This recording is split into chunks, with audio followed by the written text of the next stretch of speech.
ኢትዮጵያ የሰው ዘር መገኛና የተፈጥሮ ስልጣኔ መገለጫ መሆኗን ጮክ ብለው የሚመሰክሩ ቅርሶች ባለቤት ናት። ጎልቶ ባይነገርም ሀገራችን በብዝሃ ሕይወት ሀብታቸው በዓለም ላይ በጣት ከሚቆጠሩ ጥቂት ሀገራት አንዷ ናት። ከመብል እስከ መድኃኒት የተለያየ አገልግሎት የሚሰጡ ከ6000 በላይ የእጽዋት ዝርያዎችና የበርካታ እንስሳት መገኛ ጭምር ናት ኢትዮጵያ። ቡናና ጤፍ የዚህ ቀዳሚ ማሳያዎችም ናቸው። በዓለም የትኛውም ጫፍ ላይ የሚገኝ የሰው ልጅ ንጋቱን በቡና መቀበል የቻለው ኢትዮጵያ ለዓለም ባስተዋወቀችው ገጸ በረከት ነው። በእርግጥ የኢትዮጵያ የቱሪዝም ሀብት በተፈጥሮ ስጦታዎች ላይ ብቻ የተቀነበበም አይደለም። የረዥም ዘመናት ታሪክና የጥንታዊ ቅርስም ሌላኛው መገለጫዋ ነው። የጥቁር ሕዝቦች የነጻነት ተምሳሌት የሆነው አድዋም ከአኩሪ ታሪኳም አንዷ ነው። ነገር ግን ይህንን ሁሉ ጸጋ ታቀፈን ለዘመናት የዓለምን ትኩረት በበቂ ሁናቴ ሳንስብ ከቱሪዝም ዘርፍ የሚገባንን የኢኮኖሚ አቅምም ሳናገኝ የኖርነው ለምን ይሆን? በየዓመቱ 12.6 ትሪሊዮን ዶላር የሚያንቀሳቅሰው ግዙፉ የዓለም የቱሪዝም ገበያ የኛ የኢትዮጵያውያን ድርሻ የቱ ጋር ይሆን? ቆይታችን መልስ አለው። አብራችሁን ዝለቁ።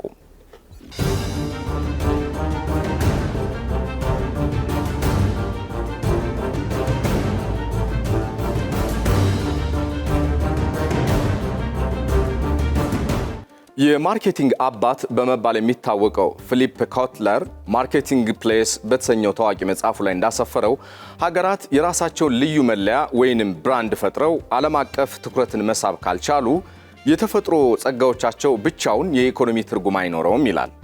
ይህንን የዘመናችንን የኢኮኖሚ እውነታ በመረዳት መንግስት የኢኮኖሚ ሪፎርም በማድረግ ቱሪዝምን ከተራ ደጋፊ ዘርፍነት አውጥቶ ሀገራዊ ኢኮኖሚውን ከሚያንቀሳቅሱ 5 ቁልፍ ምሰሶች አንዱ አድርጎታል። በእርግጥም ጠቅላይ ሚኒስትር አብይ አህመድ ደጋግመው እንደሚናገሩትም የበለጸገች የተዋበችና የተከበረች እንደዚሁም ደግሞ የተወደደች ሀገርን ሰርተን ለልጆቻችን የማስረከብ ርዕያችንን እውን ለማድረግ ቱሪዝምን እንደ አንድ የኢኮኖሚ ሞተር አድርገን መጠቀም አለብን ይላሉ።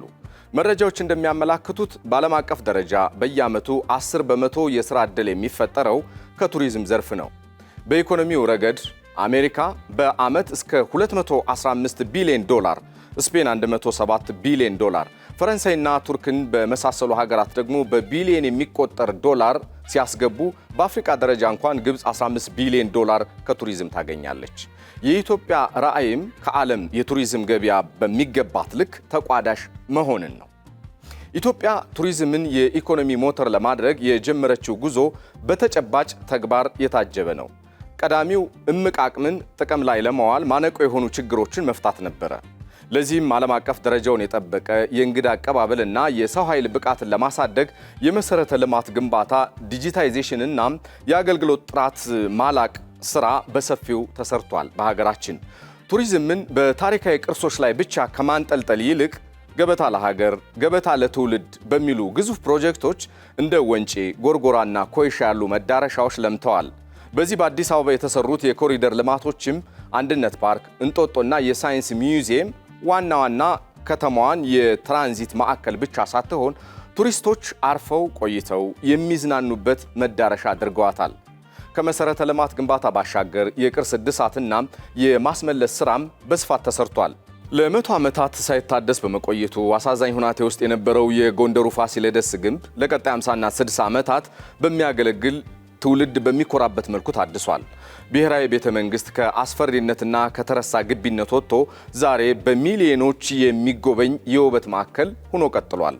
እንደዚሁም የላሊበላ ውቅር አብያተ ክርስቲያናትና የጀጎል ግንብ ታሪካዊ ይዘታቸውን በጠበቀ መልኩ ጥንቃቄ በተሞላበት መንገድ ማደስ ተጀምሯል።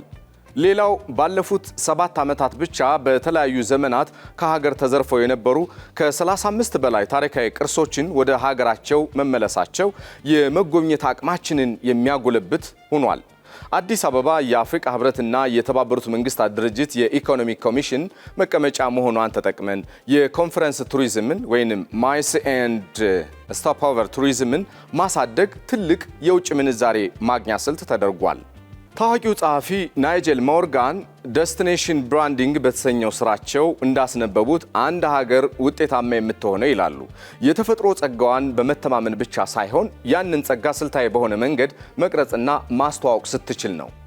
መንግስት ቱሪዝምን አዲሱ የኢኮኖሚ ሞተር አድርጎ ከዚህ አኳያ መሰረተ ልማቶችን በመገንባት ቅርሶችን በመንከባከብና አዳዲስ መዳረሻዎችን በማልማት የድርሻውን እየተወጣ ይገኛል። አሁን ትልቁ ኃላፊነት ያለው በህዝቦች እጅ ላይ ነው። ስለ ሀገራችን የሚወጡ የተዛቡ ትርክቶችን በመቀየር ሀገራዊ የገጽታ ግንባታን በጋራ ኃላፊነት መምራት አለብን። የቱሪዝም ሞተራችን ተነስቷል።